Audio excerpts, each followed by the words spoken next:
The AFRA refresher course, Workshop of the Air.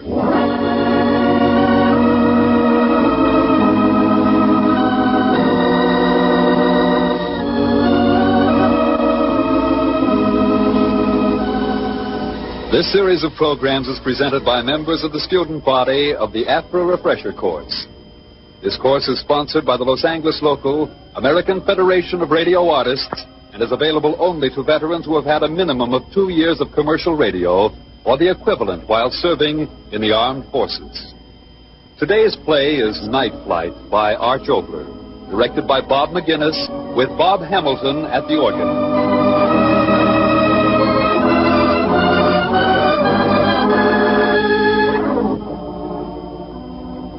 The scene, a flat top, an American aircraft carrier somewhere in the South Pacific. The time, a little after sunset, not very long ago.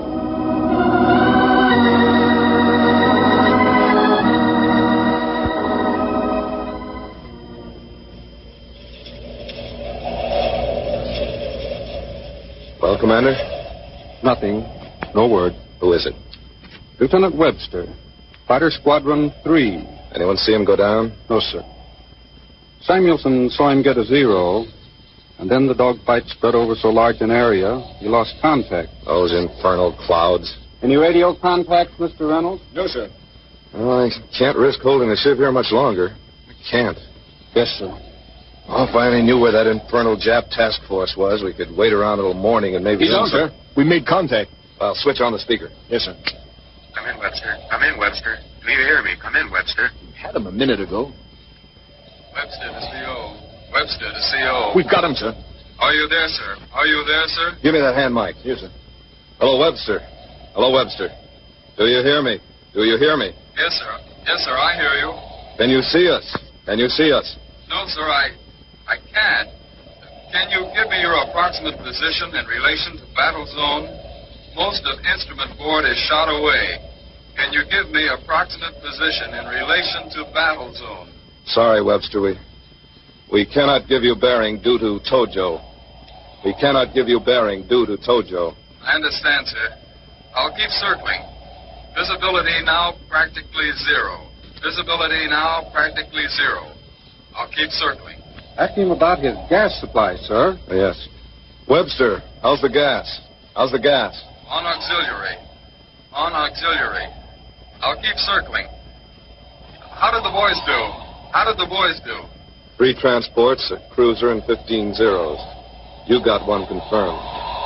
All the boys got back, Webster. All the boys got back. Oh, that's great. That's great, sir. I'd like to be in there myself. It's black as hell here, and I can't seem to get under it. I'll keep circling. I'll keep circling. Commander. Yes, Captain? I can't wait around here much longer. Let's give him a few minutes longer. Oh, yes. I could only hear that motor. Sir. We could only... Yes. Message from flagship. Thank you. I'm still looking for you, sir. Any chance of shooting off a couple of Very lights? Any chance of shooting off a couple of Very lights? Stand by, Webster. Stand by. I'll be with you in a minute. Yes, sir. Still circling. Still circling. Commander. Yes, sir? Message. Flagship. Admiral orders us to proceed to rendezvous point. Oh. And we're to stop all radio transmission at once. Is that an order, sir? Yes. Yes, sir. Full speed ahead. Aye, aye, sir.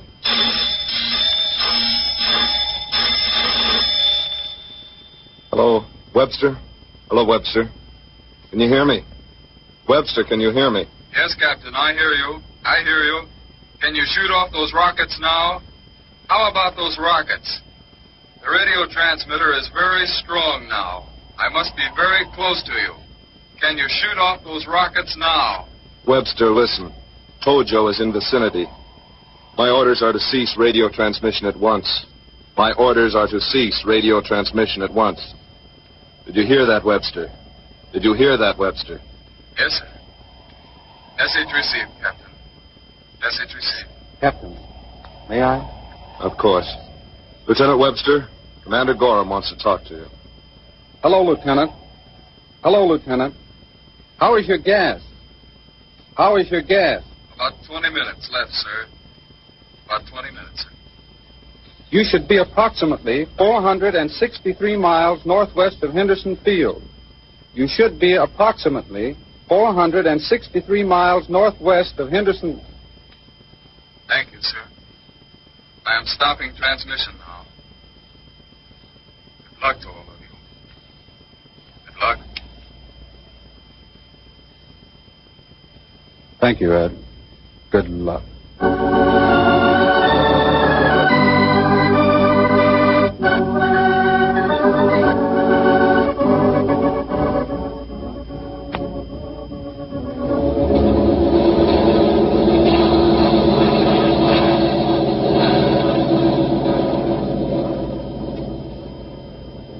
463 miles.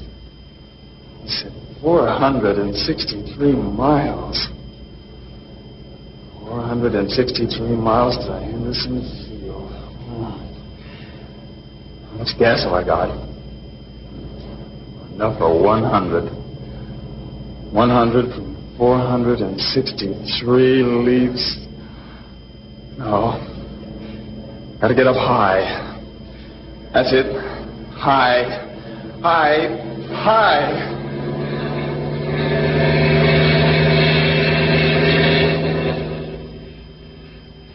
An old man sounded as if he was crying. I said, good luck. Good luck. What did I say that for? Luck. Luck. Luck. Why am I thinking that? Luck. Luck. Luck. What's luck? Why do I keep thinking luck? Luck. Luck.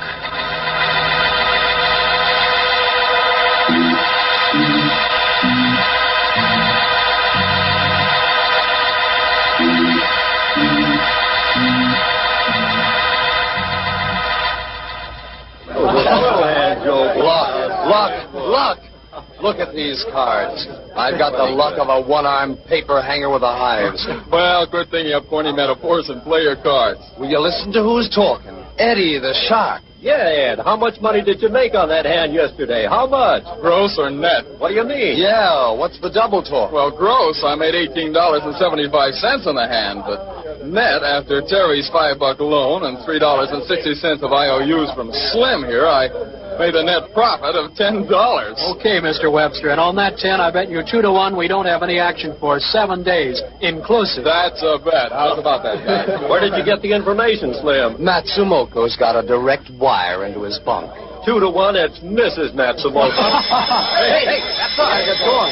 Pilots to battle stations. Pilots to battle stations. Hey, Ed, Pilots you win the to- bet. What luck? What luck? What luck? Luck.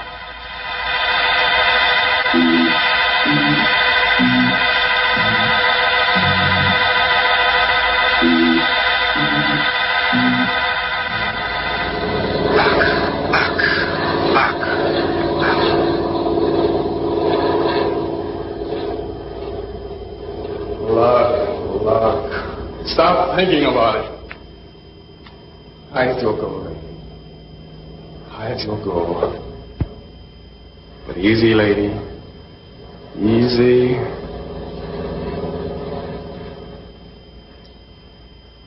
$463 to Henderson. Gotta save your strength. Got to save your strength.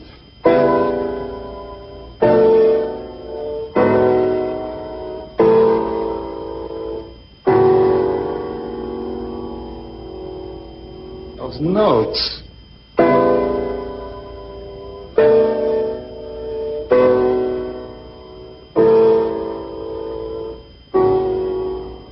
What the devil do they mean?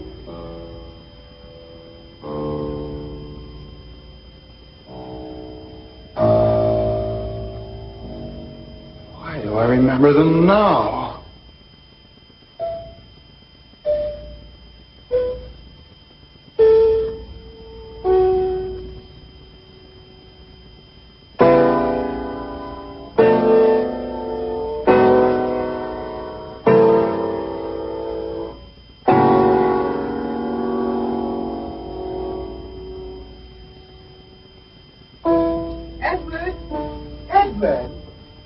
Edward, don't you think it's about time you left that piano for a moment and came down and had something to eat? No, thanks, Mother. I'm not hungry. Now, Edward, you know I'm in complete sympathy with your work. But I'm sure not even Mr. Beethoven sat at a piano continuously for 12 hours playing 5 notes over and over again. Mother, what's wrong with me has nothing to do with the fact I can't put a nocturne together. Then what is it? You don't feel well? Yes, I've got the no passeront blues. What? Yesterday's newspaper, Mother. Read it? Edward, you know I read the newspapers. No passeront. But they did. Edward Webster, would you please tell me what those words, no passeront, mean? And what you're talking about? They shall not pass. That was the rallying cry of the people of Madrid. Oh. Well, the fascists, as of yesterday, have passed. Madrid means a gateway is open for the gangsters to the rest of the world. Edward. Oh, I know, Mother, I know.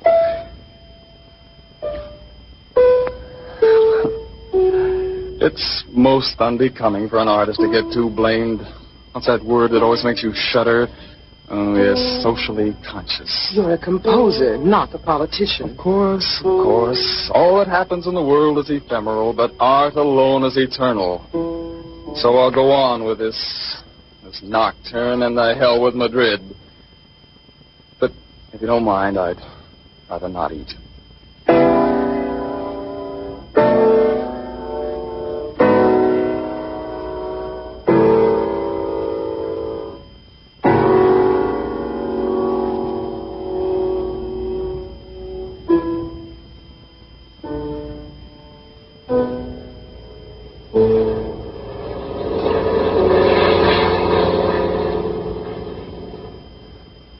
Thinking of that. Quite enough. All right, lady. A little higher. A little higher. Rest of the way will all be downhill, so let's get high. Got to get high. Higher, higher. Step up, ladies and gentlemen, and ride 'em high, ride 'em high. Yes, sir, ride 'em higher, higher. Oh, yes, I remember.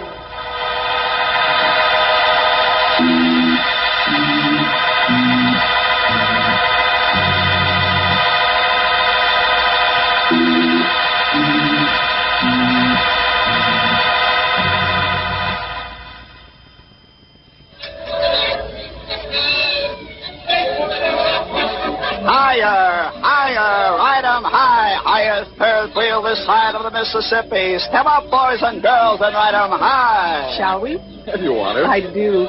You don't mind going up so high, do you? Of course not. 2 admissions, please. 2? Yes, sir. There you are. A nice special seat waiting for you. Help you? No, I can make it. Pull the safety bar tight. There you are. Now have fun and don't stand up. Oh, not a chance. Whee! Hell. Higher, higher, and higher. That Barker wasn't fooling. Oh, really? This is the last thing in the world I should have thought you would enjoy. Speak for yourself, John. What do you mean? Imagine next month's Vogue with a picture of Edward Webster, promising young composer of etudes, sonatas, preludes, and nocturnes. Ferris wheeling on a Friday afternoon. Now I understand why you brought me to this carnival. What are you going to compose, a ballet du carnaval? Well, if I'm going to call it anything, it'll have to be called Ballet de Boot Camp. What are you talking about? Linda, a week from today, I'm joining the Air Corps, Navy. Now, Edward. Fact. I always wondered how you composed those involved little waltzes of yours. Now I know. You start drinking in the morning. Oh, no. I told you the simple truth. I've enlisted in the Navy. Take it or don't take it. Edward, you didn't. I did. But you, of all people, why? I just wanted to. But we're not at war. Yet? But we're not at war. And even if we were, what have you to do with it? You're a musician, a composer, not a sailor. You mean flyer? You really did enlist? Yes. Then you're a fool. A sentimental fool. You certainly, of all people, have nothing to do with anything but your music. Edward, you won't do it. Week from today. And your mother? I'm meeting her at the concert tonight. I'll tell her then. Well, then it's all right. Your mother certainly has her feet on the ground. She won't let you do it. I know that. Higher, higher, ride it higher. The Ferris wheel of the ages. Higher, higher, ride it higher, higher, higher.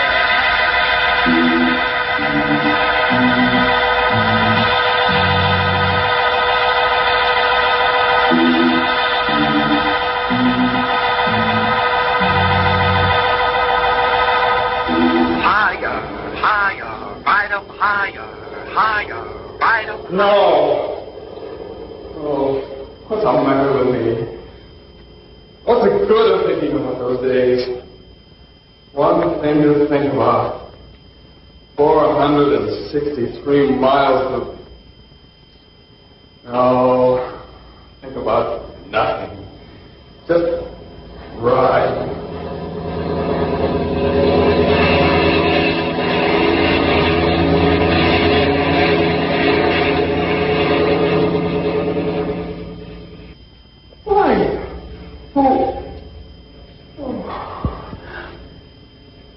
Moon.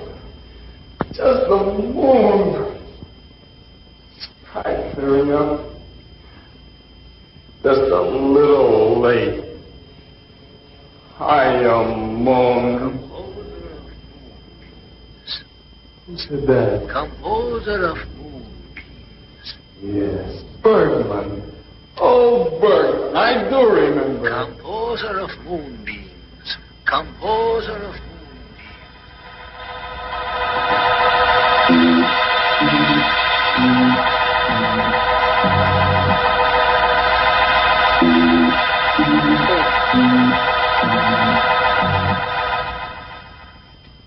Composer of moonbeams. Yes, my young friend, that you will be. But no more. Oh, I'm afraid I don't follow you, sir. At this university, I've been teaching everything from the rudiments of music to counterpoint, to advanced studies in chromatic harmony and modulation, and figuration and composition, to more young men and women than I care to think about. All right. And what have I learned? Just this. That the people who study with me are divided into 4 classes. First, the athletes who take my courses to sleep soundly. Second, the students who study for the sake of credits. Third, the students who are really interested in music, or music itself. And fourth, in the final category, a few who have had real musical ability. You, Mr. Webster, are one of those. Thank you. No, do not thank me so quickly. The final category is also divided into classes. First, those with genius. Unfortunately, in all my years, I have not had the privilege of teaching such a person. Second, there are those with what I call full ability. They will write music that has not greatness, but quality, meaningfulness. But among those with this full ability, there are such as you, who write what I called before the moonbeam music. This may be very lovely music, but it is never music which will lift men's souls in times of need, awaken them to a greater, fuller life. It is music that small salon groups will play. Poets may put words to it, and lovely, full-bosomed ladies will sing it on concert stages to the accompaniment of the harp. I like you, Mr. Webster, but you will be, I am afraid, only one of my moonbeam composers. Moonbeam composers.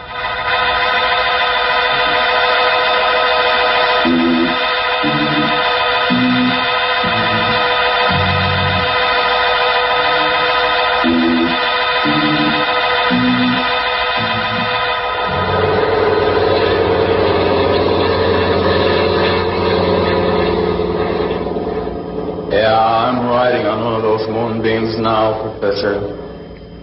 And soon you can play it on a harp.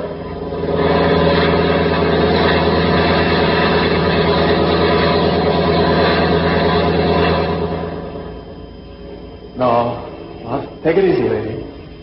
We've got time. Not much. We've got time. About 10 minutes of time. We're not going to miss Henderson by much, are we, lady? Only by about 350 miles. What's 350 miles to a lady like you? Haven't they told you? You'll pull the continents together. Oh, but Henderson feels too far. Even for you. No.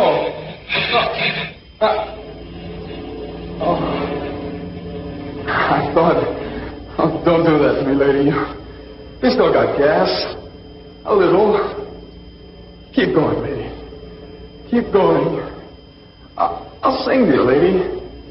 Remember when they first gave you to me? I was afraid of you. You packed more horsepower than anyone I'd met. So through those training flights, remember, I sang to you. I'll sing to you now, lady. What do I sing? What can I remember?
It would never end. Mother, I want to talk to you. Oh, look, there's Mrs. Jameson. Mother, I have something rather important to say. You are ill. What I said before. No, Mother, I'm in excellent health.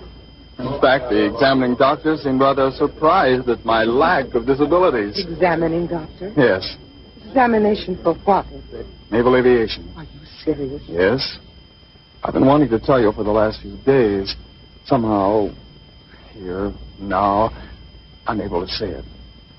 The fact of the matter is, I leave for the coast a week from today. Why, Edward?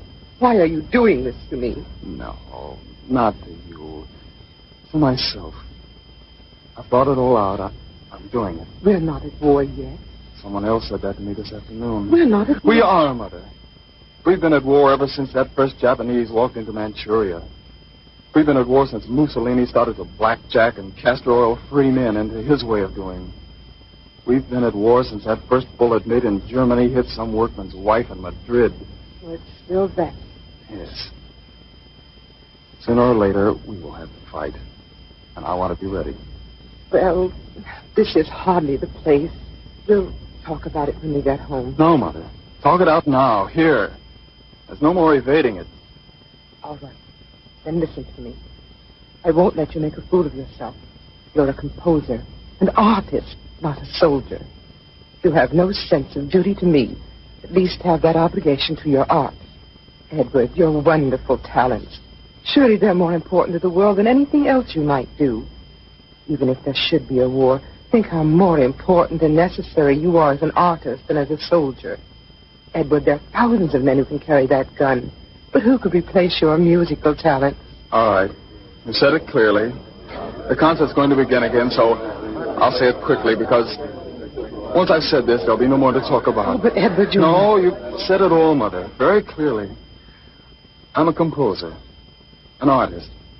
And so my first duty should be to my art. And what is my art? To write music. But what sort of music? Is it, as Professor Bergman said, music to lift men's souls in times of need, to awaken them to a fuller life? No. In a world where freedom-loving men need each other's strength, I've been writing charming music. Little tinkling, airy bits meant for a world at peace and at ease. Mother, I don't fit into this world in these times as an artist. I've got no right to exist as an artist. What can my sort of art do to stop the gangsters? Nothing. Nothing at all. All right. Then I've got to stop being that artist and do something. Anything that I can do to win the fight. Because until that fight is won, There'll be no place for art unrelated to the struggle for a world of international decency.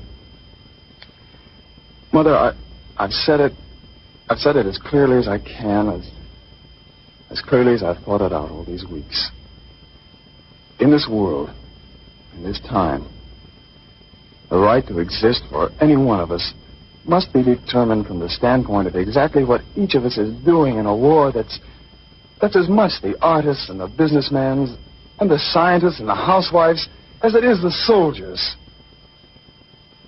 Understand, Mother? Try to understand. Try to understand.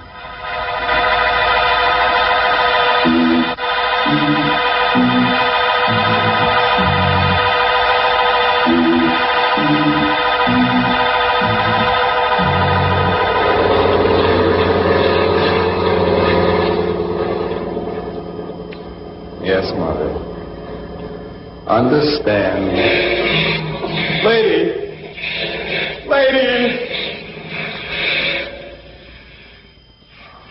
Yes, lady. You're right. Time to go down.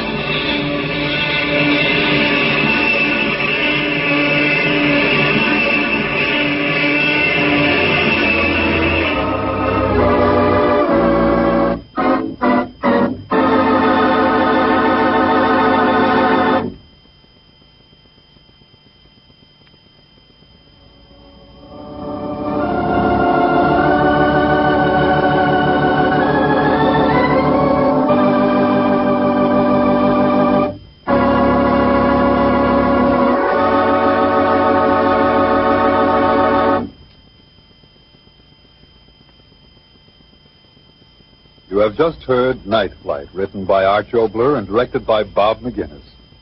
All those appearing in the cast are members of the student body of 50 ex-servicemen and women of the AFRA refresher course. This course is sponsored by the Los Angeles local American Federation of Radio Artists.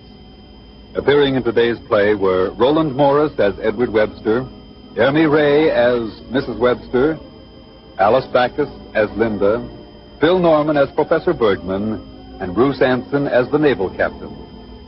Also heard were Ray Millette, Kyle Thomas, Red Harper, Harry Caldwell, Jack Carroll, Sid Shankin, and Jack Brenbeck. Bob Hamilton was at the organ. Sound effects under the supervision of Clay Sanders. Technical supervisor, Joseph Garrett.